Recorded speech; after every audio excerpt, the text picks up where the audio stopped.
लिंगों में आप जाकर दर्शन करेंगे तो गोल जलाधारी मिलेगी और उत्तर की ओर उसका जल जाते हुए आप दर्शन करेंगे। ठीक है।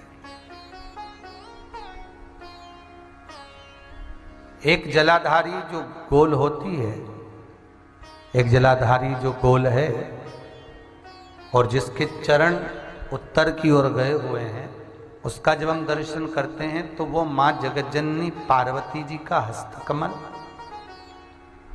शिवलिंग विराजित है।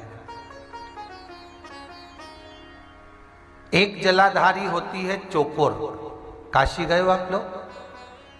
अगर काशी में अगर आपने दर्शन करा होगा तो वहां पे जो जलाधारी है वो चौकोर है महाराज। एक गोल जलाधारी होती है जो सर्व कार्य करने में, पूर्ण फल देने में प्रबल होती है महाराज। और जो चौकोर जलाधारी होती है ये मुक्ति देने में,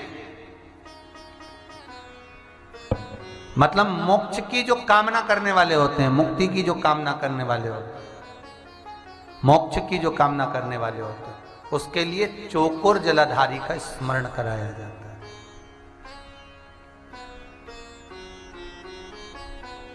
चौकोर जलाधारी। एक जलाधारी होती है त्रिगुणाकार, अर्थात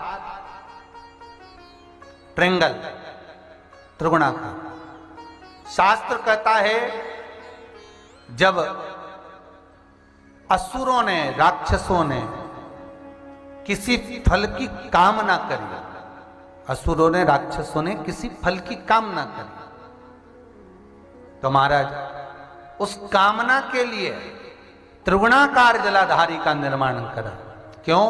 क्योंकि त्रिपुंडधारी, त्रिनेत्रधारी, त्रिशूलधारी, त्रिवेत्रधारी भगवान शंकर को तीन लोक का राज्य का सुख पाने के लिए असुर त्रिगुणाकार जलाधारी का स्मरण कर कर शंकर को अपना बना दे।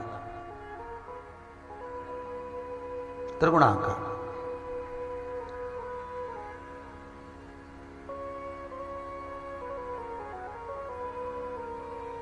एक प्रसंग बड़ा सुंदर सा है स्कंद पुराण का कि भगवान शंकर पर जो जल चढ़ता है वो उत्तर दिशा की ओर क्यों जाना चाहिए। ठीक है। और पूजन करने वाले व्यक्ति को महाराज दक्षिण में बैठकर उत्तर की ओर मुख कर कर शंकर का अनुमोदन क्यों करना चाहिए। ठीक है। जब हम शिव जी की अर्चना करते हैं तो हमारा मुख कहाँ ज्यादा होना चाहिए? उत्तर की ओर। ठीक है। दक्षिण में, दक्षिण की ओर से हम बैठे हैं, जहां भगवान का जल जा रहा है महाराज उस ओर देखते हुए, अर्थात उत्तर की ओर हमारा मुख होकर हम भगवान के शंकर की आराधना करें।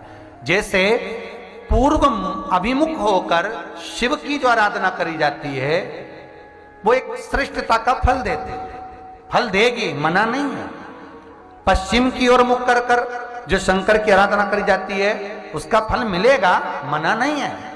पर दक्षिण में बैठकर उत्तर की ओर मुख कर कर जब हम शंकर की आराधना करते हैं उसका जो फल होता है वो शीघ्र प्राप्त होता है। पर ज्यादातर लोग कैसे करते हैं? आप लोगों ने भी तो करा होगा, बोलो जरा जम के। कहां बैठते हो? महाराज जी उत्तर की ओर तो जलाधारी का मुख है, ऐसा एक सहज भाव।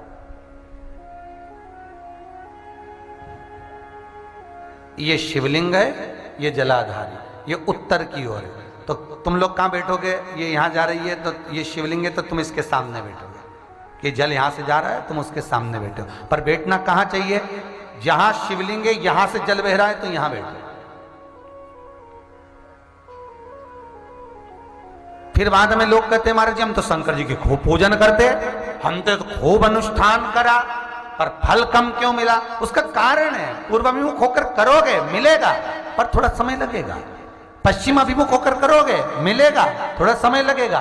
पर शिव आराधना में जब दक्षिण में बैठकर उत्तर का मुख कर कर जहां शिव का जल जाता है, बस यहां बैठकर अगर आप शंकर की आराधना कर रहे हो तो वो कामना पूरी होने में देर नहीं लगती, कार्य जल्दी ही पूर्ण हो जाता। पर दुनिया के लोगों तो वही हिसाब से जाते हैं, जैसे शंकर जी के मंदिर में जाओगे तो इधर पानी बह रहा है तो तुम सामने जाके जल चढ़ाना चाहोगे, या उधर बैठकर जल चढ़ाना चाहोगे। तुम्हारी जो इच्छा है, तुम्हारी जो आनंद है, ब्राह्मण भी अगर आपको बिठाएंगे तो पूरा पश्चिम का मुख कर कर बिठाएंगे, यहाँ बैठ जाओ, यहाँ से पूजन करो, यहाँ बैठ जाओ। पर उसमें शिव महापुराण में, स्कंद पुराण में कहा गया कि भगवान शिव को रिझाने के लिए सर्वश्रेष्ठ स्थान कि काल को भी जीता जाए, और दक्षिणवर्ती का काल हो, पितरों को भी जीता जाए, दक्षिणवर्ती का पितृभाव, असुरों को हर तरह से जो हमारे कार्य को सिद्ध करे, तो उत्तर की ओर क्यों, तो उसका भी वर्णन किया गया महाराज। एक बार बड़ा सुंदर चरित्र, भाव से सुनिएगा। कई लोगों के मन में यह प्रश्न आता है कि उत्तर की ओर भगवान का जल क्यों जाता। एक बार भगवान भूत भावन भूतेश्वर, मेरा शिव, मेरा त्रिकालदर्शी, मेरा कैलाशी, अविनाशी, मेरे शंकर